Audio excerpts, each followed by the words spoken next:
한 아기가 우리에게 낳고 한 아들을 우리에게 주신 바 되었는데 그의 어깨는 정사를 메었고 그의 이름은 기묘자라 모사라 전능하신 하나님이라 영존하신 아버지라 평강의 왕이라 할 것임이라. 하나님 감사합니다. 주님의 말씀 같이 나눕니다. 이 말씀 통해서 예수 그리스도에 대해서 우리 마음속에 깊은 믿음이 생길 수 있도록 하나님께서 은혜 베풀어 주옵소서. 예수 그리스도의 이름으로 기도드립니다. 아멘. 같은 본문을 이제 4주째 전하고 있는데요. 3주에 걸쳐서 살펴본 예수님의 이름이 있습니다. 기묘한 모사, 히브리어로 펠레 유에치라고 하죠. 전능하신 하나님, 기볼입니다. 영존하신 아버지, 아비아드라고 이제 히브리어로 발음하는데요. 이런 세 가지 예수님의 그 이름을 살펴보았습니다. 펠레 유에츠, 기묘한 모사를 통해서 나라는 한 개인이 죄악이 온전히 드러나고 밝혀지고 도려내시는 그런 메시아 되신 예수 그리스도를 우리는 보게 되었습니다. 두 번째로 살펴봤던 이름, 전능하신 하나님, 기볼이죠. 이것을 통해서 나라는 한 개인이 도저히 변화 불가능한 이 죄악 덩어리가 전능하신 창조주의 능력으로 변화됨을 우리는 보게 되었습니다. 나라는 한 개인이 인생 전체를 걸고 진행하시는 바로 예수님의 작품이 되는 것이죠. 따라서 주변에 벌어지는 수많은 난관들과 주변의 사람들로 인해 야기되는 그런 문제들이 있습니다. 결국 나라는 한 개인을 변화시키시고 바르게 만드시고자 하는 전능하신 예수 그리스도의 손길이라는 것을 알 수가 있는 것이죠. 세 번째로는 영존하신 아버지, 아비아드가 있는데요. 이것을 통해서 나를 인정하시고 나를 진심으로 사랑하시는 예수님, 그리고 친아버지로서 우리를 완전히 책임져 주시고 굳건하게 잡아주심에 대해서 우리는 살펴보았습니다. 그리고 영원히 지켜주시고 함께 하심에 대한 신뢰를 우리는 갖게 되었습니다. 오늘 말씀에 나오는 예수님의 이름은 평강의 왕입니다. 샤르 샬롬이라고 하는데요. 이 마지막 예수님의 이름은 이사야 9장 전체가 계속적으로 얘기할 뿐만 아니라 이사야 전체에 있는 가장 중요한 주제 중에 하나로 되어 있는 예수님의 이름입니다. 결론적으로 말씀드리자면 이 평화의 왕이란 히브리어 샤르 샬롬을 통해서 메시아 되신 예수님이 진정한 평강을 주시고 온 세계의 유일한 나의 주인, 나의 왕이 되심이 고백되는 것에 대해서 우리가 살펴볼 것입니다. 평강의 왕, 이제 히브리어로 샤르 샬롬이라고 하는데요. 이 샤르 샬롬이라고 하면 제일 먼저 히브리어 발음이랑 굉장히 비슷한 왕이 있습니다. 그 왕이 누구냐면 바로 솔로몬입니다. 이 히브리어로 샤르 샬롬이라는 것을 일부러 이사야 9장 6절에 메시아의 마지막 이름으로 집어넣었습니다. 이것을 통해서 당시 이스라엘 사람들로 하여금 이 평강의 왕 솔로몬이라는 그 인물이 과연 너희들이 바로 떠올리는 그런 인물이 평강의 왕이었는지 한번 생각해 볼래? 하면서 우리에게 또 언어 유희적으로 그를 이렇게 좀 비꼬는 듯한 그러한 뉘앙스로 이 샤르 샬롬이라는 이 이름을 메시아적 이름으로 마지막으로 둔 것입니다. 우리가 보통 생각할 때 이스라엘의 최고의 왕 하면은 다윗 왕이지 않습니까? 그건 성경에 나오는 성경의 기준이죠. 근데 당시 이스라엘 백성들 대중들이 가장 손꼽는 왕은 다윗이 아니라 바로 솔로몬이었습니다.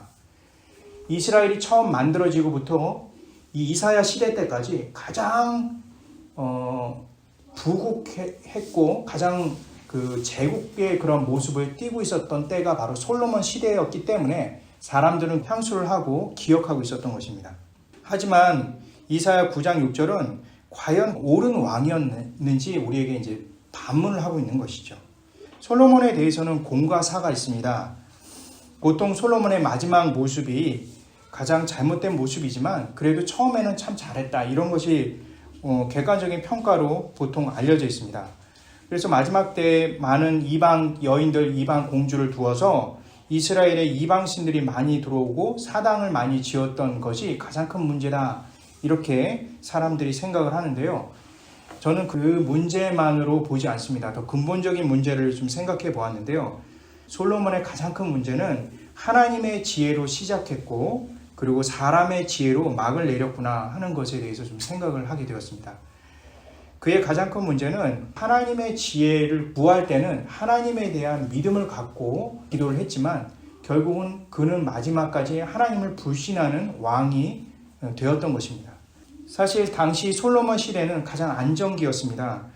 주변 사방에 강대국이 없었고 굉장히 축소되었고 제국들이 형성되기 바로 이전 단계이거나 아니면 제국이 이미 쇠퇴기에 이른 그런 나라들이 주변에 가득 찼습니다. 메소포타미아 그리고 애굽 그 위에 레바논 이상에 있는 모든 지역에 사방팔방으로도 이스라엘을 특별히 괴롭힐 만한 그러한 강대국이 없었습니다. 다시 말해서 솔로몬 시대는 타고난 국제적인 안정기라고 할 수가 있는 것이죠. 이스라엘 지역에 진정한 평화가 찾아온 곳입니다. 다윗 시대 때는 꿈도 꾸지 못했던 그런 모습이죠. 다윗은 매번마다 전쟁을 치러야 했던 그런 어려운 시기에 있었던 왕이었습니다. 그런데 솔로몬 같은 경우는 그렇지 않았죠. 정말 통치만 제대로 하면 강대국이 될 수 있는 충분한 여건이 있었던 때였습니다. 더군다나 다윗 때 하나님께서 성전 건축을 하지 못하도록 하였습니다. 그런데 솔로몬 때는 성전 건축을 허락하시죠. 이것을 통해서 이스라엘의 그런 종교적인 부분에 있어서도 굉장히 많은 지지를 얻었던 그런 왕이었습니다. 성전을 건축하는 그런 모든 비용 이런 것은 사실 다윗 때 이미 그 건축 재료 및 돈을 다 물려받았습니다. 막대한 돈을 물려받았고요. 이미 다윗 때 화친을 맺었던 레바논이라든가 그 밖에 위에 있는 수많은 나라들이 있는데 그 나라들은 건축에 굉장히 능했던 곳입니다. 참고적으로 말하자면 터키 그 동쪽 서쪽 지역 같은 경우는 우리가 잘 알고 있는 이 그리스 건축 양식을 그리고 그리스의 건축에 대한 그런 기술들을 다 확보한 그러한 국가들이었습니다. 그런 국가들로부터 수많은 기술적 혜택을 받을 수 있는 통로들을 다윗 때 이미 다 확보된 상태였기 때문에 솔로몬은 국제적인 상황이라든가 성전을 건축하거나 무엇을 만드는 그런 모든 상황에 있어서 하나님의 은혜가 거의 지배적이었습니다. 그가 하는 것은 거의 아무것도 없다 할 정도로 너무나 하나님께서 주신 은혜가 컸다라는 것이죠. 그런데 그렇게 엄청난 그 막대한 은혜를 하나님께서 허락해 주셨음에도 불구하고 그는 다른 방법을 생각하기 시작했던 것이죠. 사실 그는 무역으로도 충분히 먹고 살만한 그런 사람이었습니다. 해양에 있는 국가들은 반드시 이스라엘을 통과해야만 내륙에 있는 메소포타미아와 무역이 가능한 그런 상태였고 그리고 애국 같은 경우도 위에 있는 북쪽 지역을 통과하기 위해서는 반드시 이스라엘을 거쳐야 하기 때문에 통행세와 무역의 그런 차액으로 막강한 부를 얻었던 그런 시기였습니다. 그런데도 그는 여전히 하나님에 대한 은혜보다는 자신을 신뢰하는 그런 마음이 더 있었고 이 평화가 오래가지 못할 것이다 라고 착각을 하면서 하나님에 대한 믿음을 갖고 있지 않았던 것이죠. 하나님에 대한 믿음이 있었다면 그는 그 상황에 하나님께 감사하고 찬양하는 것에 역점을 두었겠지만 그는 그렇게 하지 않았습니다. 이것이 계속 유지되기 위해서는 인간적인 방법 그리고 하나님이 반대하시는 방법을 사용하기 시작했던 것이죠. 솔로몬은 스스로가 바로 우상이 되었고 우상을 만든 것입니다.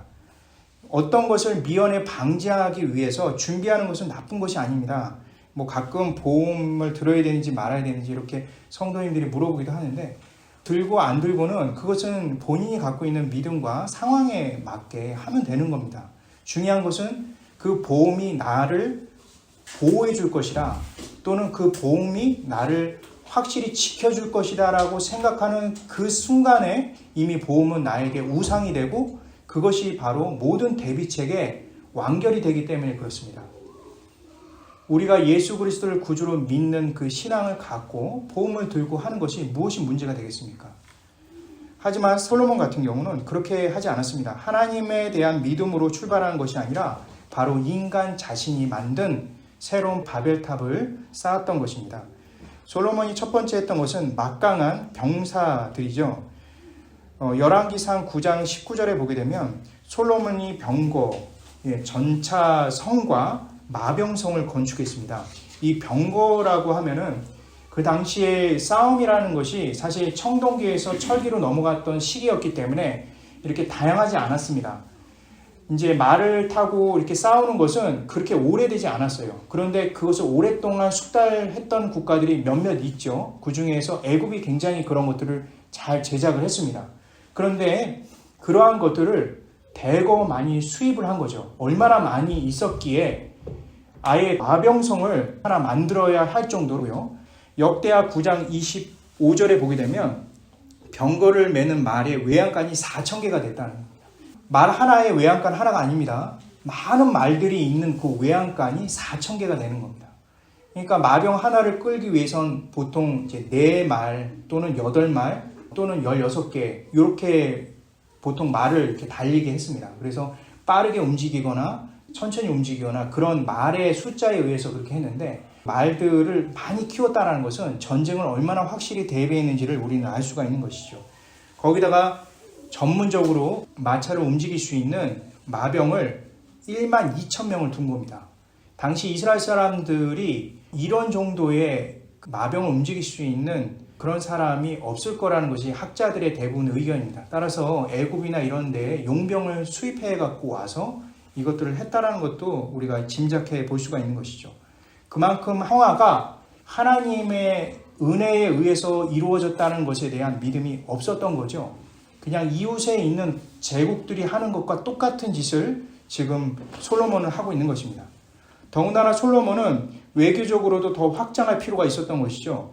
이웃 나라들의 공주들과 정략 결혼을 했습니다. 열왕기 상 11장 3절에 보게 되면 후궁이 700이고 첩이 300입니다. 우리가 생각할 때 1000명에 어떻게 이렇게 아내를 둘 수 있을까 이렇게 생각을 하겠지만 사실 그만큼 그가 화친을 맺고 주변에 있는 국가들과 평화적인 협정을 맺기 위해서 어느 정도까지 힘썼는지를 우리가 알 수가 있는 거죠. 그러니까 주변에 있는 국가들뿐만 아니라 그 이상에 있는 국가들까지 작은 국가, 큰 국가 할 것 없이 전부 다 서로 평화협정을 맺은 겁니다. 그걸로 인해서 우상들이 들어왔죠. 아스다롯, 밀곰, 그모스, 몰록 이런 것들이 신들이 막 이렇게 들어오기 시작했습니다. 그러니까 그 전에 가나안 지역에 있던 그런 이방 신들이 있었지만 그거 외에도 수많은 가짜 신들을 대거 또 이제 들어오게 한 거죠. 그만큼 하나님을 믿는 그런 신앙이 솔로몬 하나로 인해서 완전히 흔들리기 시작하는 그런 계기를 만들어낸 겁니다. 그것뿐만이 아닙니다. 솔로몬은 이제 돈을 준비를 한 거죠. 금으로 만든 방패를 200개, 작은 방패를 300개 만들었답니다. 우리가 생각할 때 방패가 어느 정도 크기일까 이렇게 생각을 하지만 보통 그 당시에 고고학적으로 이제 연구 결과에 의하면 일반 방패는 보통 성인 어른의 그런 키의 반 정도 되고 두께도 상당히 두꺼웠던 그런 방패로 여겨집니다. 근데 이 방패로 금을 만든 거예요. 그러한 이유는 다 있죠. 신명기 17장 17절에 보면 돈에 의지하지 말고 돈을 쌓지 말라는 그 하나님의 말씀을 솔로몬도 알았기 때문에 그것을 역이용한 거예요. 그래 이거는 돈을 쌓는 게 아니라 방패입니다. 이렇게 정말 말도 안 되는 그런 짓을 한 거죠. 그리고 사실 군사적 확정에 대해서도 하나님께서 신명기 17장 16절에 막았어요. 이러한 병거나 이런 것들을 왕은 두지 말 것이다. 이렇게 얘기를 했어요. 그러니까 평화나 이러한 모든 것들은 내가 진짜 왕이니까 너는 청직이니까 내가 평화를 만들어주는 그것을 가지고 믿고 나가라. 이렇게 얘기를 했는데 솔로몬은 그렇게 하지 않았죠. 그리고 신명기 7장과 사사기 14장에 보면 우상과 혼합되지 않도록 이방인들과 결혼을 금지했어요. 특히 기름 부음 받은 사람은 더 그렇죠. 당시 왕들은 기름 부음 받은 사람인데도 솔로몬은 이방 여인들과 결혼을 했어요. 그것으로 인해서 많은 이방신들이 들어옴으로 인해서 하나님을 믿는 신앙이 흐려지기 시작한 것이죠. 이렇게 정치적으로, 군사적으로, 물질적으로 완전히 솔로몬이 집착해서 하나님의 불신앙을 그대로 표출한 겁니다. 솔로몬은 미래에 대해서 두려웠던 거죠. 언제까지 이 평화가 계속될지 모른다라는 생각 가운데 이것들을 행했던 거예요. 그러니까 미래에 대한 걱정과 근심, 이것은 하나님께 대한 믿음으로부터 철저히 벗어난 그러한 모습이라는 것을 성경은 말씀해 주고 있는 것입니다. 이러한 솔로몬의 잘못된 이 부분에 대해서 이 이사야 9장 6절은 명확하게 꼬집기 위해서 과연 너희들이 평화의 왕이라고 일컫는 이 솔로몬이라는 사람은 이런 행동을 했는데 이게 진짜 너희들에 있는 올바른 평화의 왕의 모습이냐 이렇게 얘기를 한 겁니다. 더 중요한 것들이 있죠. 이러한 것 위에 또 다른 큰 죄악을 범합니다. 그것은 바로 하나님의 백성들을 자신의 백성인 양, 자신의 종인 양 그렇게 만들어 버린 겁니다. 솔로몬은 당시 베냐민과 그 자신의 그러한 지파가 있습니다. 유다 지파. 이 베냐민과 유다 지파는 서로 굉장히 절친한 사이였는데 그 두 지파를 제외한 나머지 10지파는 아주 무거운 세금과 엄청난 노역을 시킴으로 인해서 그들을 이제 훈련을 시키는 거죠. 철저히 그 밑에 굴복해 만든 겁니다. 오늘날 이제 우리가 이제 생각하자면 귀족 중심의 사회를 만들고자 하는 그러한 모습이 보인 거죠. 하지만 하나님의 백성을 하나님께서 통치하실 때는 12지파의 어떤 우열을 가리지 않고 모두 동일하게 은혜를 주시고 땅을 그분께서 직접 할당해 주셨던 그런 일들에 대해서 여호수아에 자세히 나오는데 솔로몬은 그러한 모든 것들을 다 깨버리고 자신이 그 위에 서기 위해서 그 일들을 행한 겁니다. 일반 제국과 전혀 다르지 않는 그러한 모습을 보인 거죠. 일반 제국과 동일하게 전제국가를 만든 겁니다. 자신이 통치하는, 자신이 왕이 되는 그런 국가를 만든 겁니다. 이것은 솔로몬이 철저하게 하나님을 불신하는 방법인 거죠. 결국 이스라엘 백성들은 하나님의 백성인데도 불구하고 솔로몬에 의해서 철권 통치에 의해서 그 독재에 의해서 완전히 굴복되는 그런 상황이 벌어지게 되었습니다. 그러한 통치가 얼마나 감당하기 힘들었던 통치였는지 잘 보여주고 있는 말씀이 있습니다. 솔로몬이 죽고 나서 바로 르호보암이 왕이 되기 바로 직전에 10개의 지파가 그 많은 어려움과 노역 속에서 찾아와서 말을 건네는 부분인데요. 열왕기상 12장 4절 말씀 우리 한 목소리로 읽도록 하겠습니다. 시작. 왕의 아버지가 우리의 멍에를 보고 깨어났으나 왕은 이제 왕의 아버지가 우리에게 시킨 고역과 매우 무거운 멍에를 가볍게 하소서. 그리하시면 우리가 왕을 섬기겠나이다. 이것이 당시 이웃나라가 행했던 중앙 집권 강화 그리고 왕의 패권을 사용했던 그런 모습인데 이러한 모습과 전혀 다르지 않은 솔로몬의 통치에 대한 그런 증거라고 할 수가 있습니다. 이렇게 솔로몬이 이웃나라와 전혀 다르지 않는 오히려 더 발전된 정치적 술수로 이스라엘의 백성들을 억압하고 나갔을 때 결국 이스라엘은 두 동강이 났습니다. 그래서 남유다와 북이스라엘로 이렇게 나눠지게 되었고 결국 형편없이 나라가 어려워지게 되었습니다. 솔로몬이 생각하고 있었던 그 최고 국가, 그리고 멋있는 국가, 완벽한 국가, 천국과 같은 그 파라다이스는 결국은 솔로몬 자신만을 위한 천국이었던 것입니다. 솔로몬 자신을 중심으로 해서 일사불란하게 움직이는 제국, 그러한 것에 크게 다르지 않는 그런 모습인 거죠. 이거는 강요된 평화고 거짓된 천국이 될 수 있는 것입니다. 이러한 부분에 대해서 말씀은 우리에게 명확히 알려주고 있습니다. 우리 각자가 서로 차이가 있지만 그것이 서로 차별을 하기 위한 차이가 아니지 않습니까? 처음부터 하나님께서는 우리 각자에게 주시는 그런 여러 가지 그 능력과 범위와 용량의 차이는 주셨습니다. 하지만 그 차이로 인해서 오히려 서로 돕고 사랑으로 함께할 수 있도록 하나님께서 은혜를 베풀어 주셨음에도 불구하고 이렇게 인간 왕이 하는 것은 절대 평화가 불가능하게끔 만드는 국가를 계속 생산해 나가고 있는 것이죠. 이렇게 인간이 만든 것은 평화가 아닙니다. 평화로운 국가를 만들 수가 없어요. 그것을 오늘 말씀은 역설적으로 우리에게 보여주고 있는 것입니다.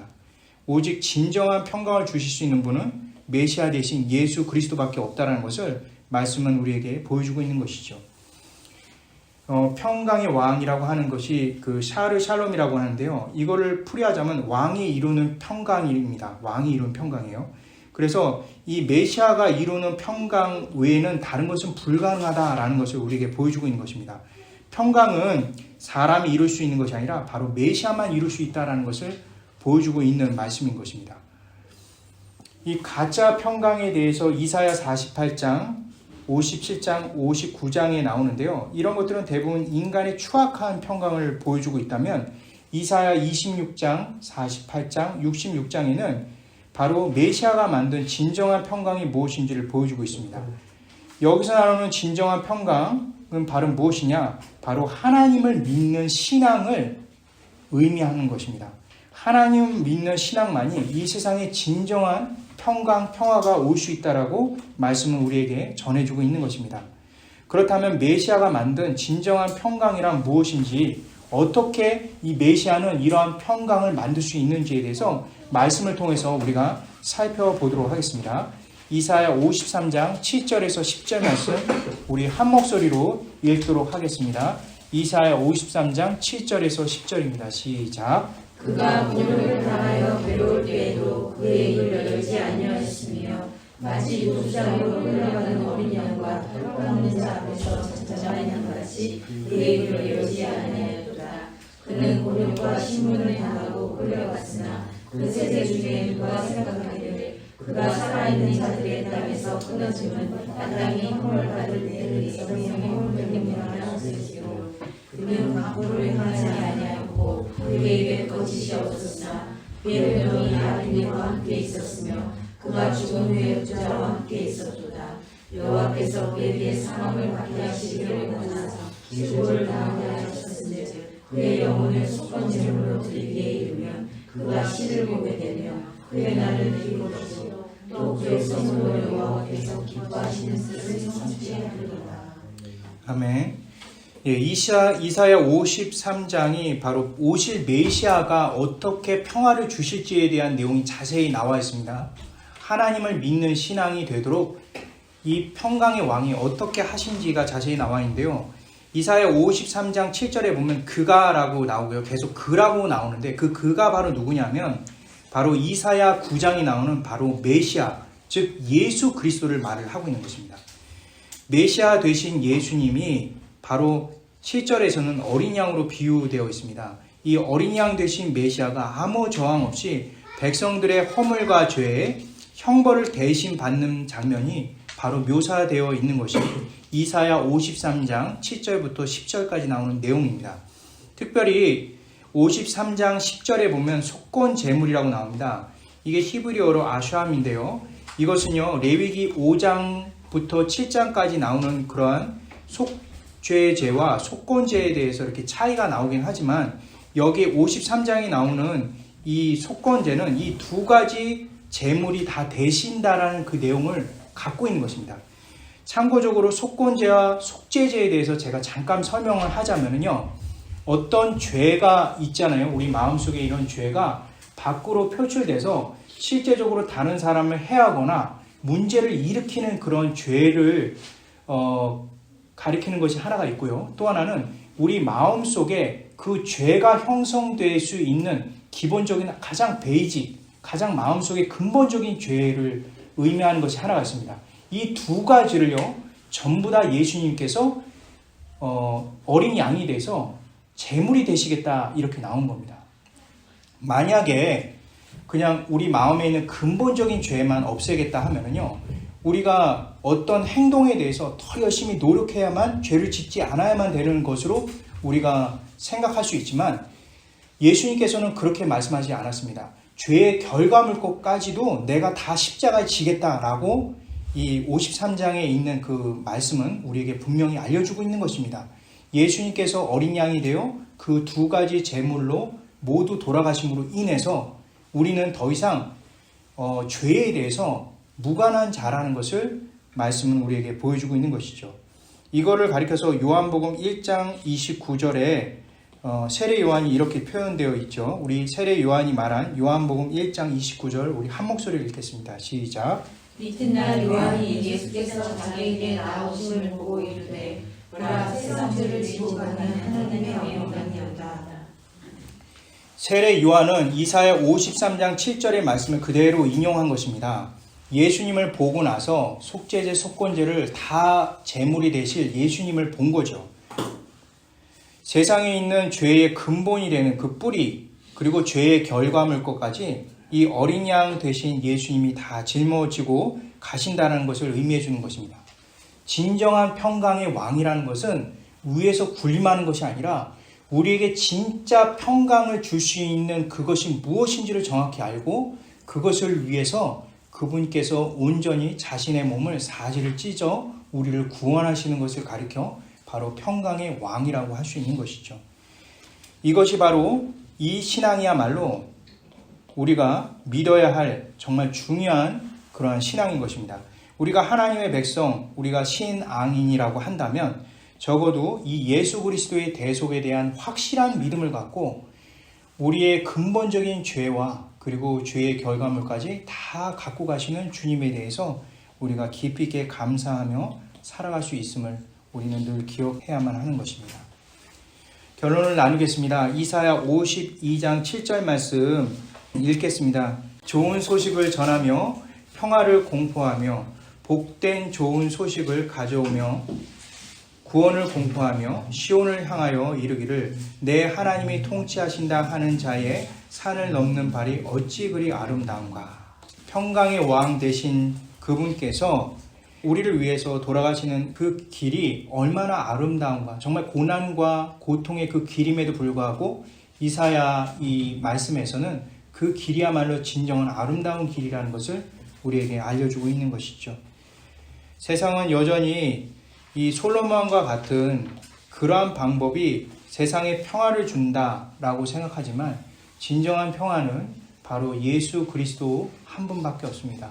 그분이 우리의 죄를 온전히 대속해 주심으로 인해서 우리의 마음에 진정한 평화가 오고요. 우리 공동체에 진정한 평강이 오며 우리를 통해서 우리의 복된 소식을 들은 자에게 진정한 평화가 있음을 말씀은 우리에게 분명히 알려주고 있는 것입니다.